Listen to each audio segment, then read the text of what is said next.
Hi, this is going to be a very short uh, October Halloween viewing report because I didn't watch very much yesterday. As I said in the video right before this one, I spent most of the day proofreading and navigating Amazon's publishing program and put my novel Cupid Takes a Holiday, which I can't hold up and show, but I will when I can. And then last night we watched the Are You Afraid of the Darks, but that's a different video.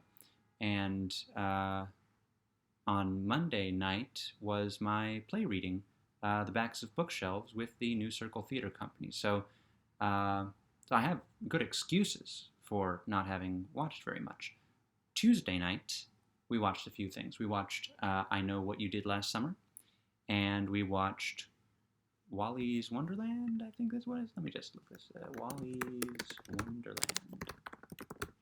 And I will admit that I was somewhat asleep for parts of that, but I kind of it definitely felt like I didn't miss much because I had my face down, my eyes closed, but I feel like I looked up often enough to get some of the violence, and that there wasn't much to it other than violence. Nicolas Cage is in it, and he's like a silent badass type, and I don't even know if he says anything in the whole thing. He plays some pinball.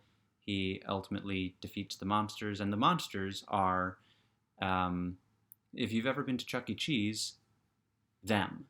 Those are the monsters. The band at Chuck E. Cheese, except off-brand, Wally's Wonderland monsters. Wally is a giant otter or weasel, something like that. I wasn't paying that close attention. But again, it didn't feel like maybe I'll watch it again for fun one day to just get it. It's also very short, um, but I appreciated it in the sleepy state that I was in for what it was. Uh, but more than it, if maybe not as much more as I would have liked, I definitely appreciated I Know What You Did Last Summer. I'm pretty sure I'd seen it before, but I have, which is to say I have some memory of it, but no specific memory of it. So I'm pretty sure I watched it because it's one of those titles that uh, it's in the zeitgeist, and I wanted to see it. The sequels came out when I was cared. Maybe I watched one of the sequels. Maybe I watched it on TV. I don't know. I plan to watch both sequels over the coming days. So Monday's viewing report will have more of that. The third one, I'll Always Know What You Did Last Summer, has Rachel from Animorphs in it. So that's fun. And I think the sequel has, it says that Sarah Michelle Gellar's in the cast of the sequel, I Still Know What You Did Last Summer. I'm not exactly sure how that will work without giving anything away from the first movie. It was okay. It was definitely not up there with Halloween, Friday the 13th. Well, Friday the 13th. Yeah, I'll say Friday the 13th. Friday the 13th isn't as fresh in my mind, but it's definitely had staying power, and is iconic. So yeah, it's not up there with Halloween, Friday the 13th, Nightmare on Elm Street, Scream, but it's okay. It's like it's kind of like the an off-brand Jurassic Park movie still has dinosaurs, and they look good because since it came after Jurassic Park, the technology got better. That's kind of what it is. It's an interesting premise. And it's just kind of I wasn't really as invested in the characters as even though it also, I mean, the characters come from more interesting places than they do in the other ones. Well, I can't say that specifically, because I'm talking myself into thinking it's better than I'm saying it is.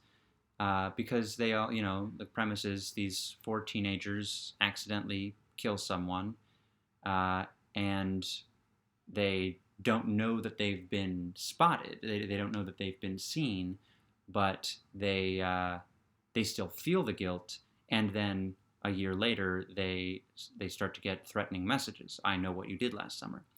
And they all had very promising lives. One's a beauty queen, one's a champion athlete type, uh, one's very smart college wise, um, but they're all just broken down by this secret.